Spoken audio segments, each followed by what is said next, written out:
have a son who is 31.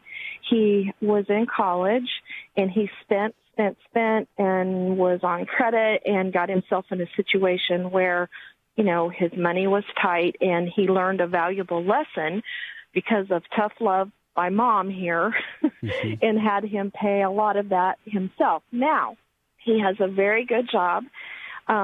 He is now in a situation that he's, I'm afraid, saving too much at one time. He has 12% of his paycheck put in a 401k.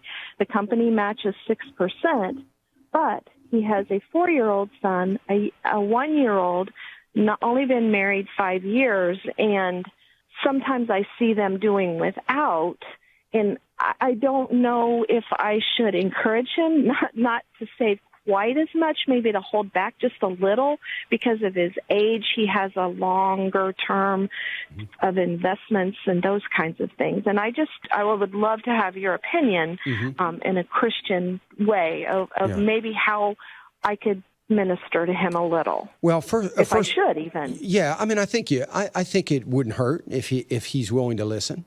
I mean, I think you're on track.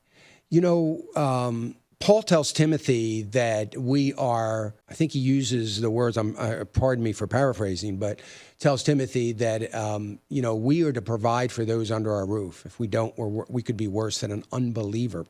And, he's very adamant about that. And we have to understand that whether we are a widow and we're the only thing under our roof, God would want us to provide for our needs, obviously.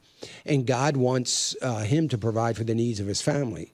Now, that doesn't mean you've got to fall prey to their every little want and so on and so forth. But at the same time, you've got to be somewhat rational in what you're doing. So he's making 100% on his money up to 6%. He ought to do that. He ought to continue to do that. But one thing is, you've got to have adequate savings in a bank, not in your 401k, but in a bank, so that if something happens, you don't have to get in debt and you can fix it. But at the same time, you've got to be able to enjoy the some of the fruits of your labor. So after you're giving, and after you're saving for retirement, and your emergency savings now is taken care of, then I think that at that age, I'm not going to ever say that 12% is overkill. It's only overkill if you're doing without in some other areas that you probably need to think twice about. I would just encourage that. I would encourage that he thinks twice about that and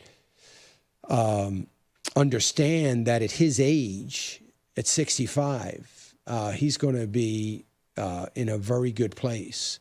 If he were to save 6%, he's going to be at a very good place. So, I would at least talk to him about it and make sure that he's not overreacting to a fear that he now has, not ever wanting to get into that position again. So if he's got a good work ethic and he's got a good job, he's probably going to be in great shape. But look, we can't keep building bigger silos because we're afraid of what might be coming.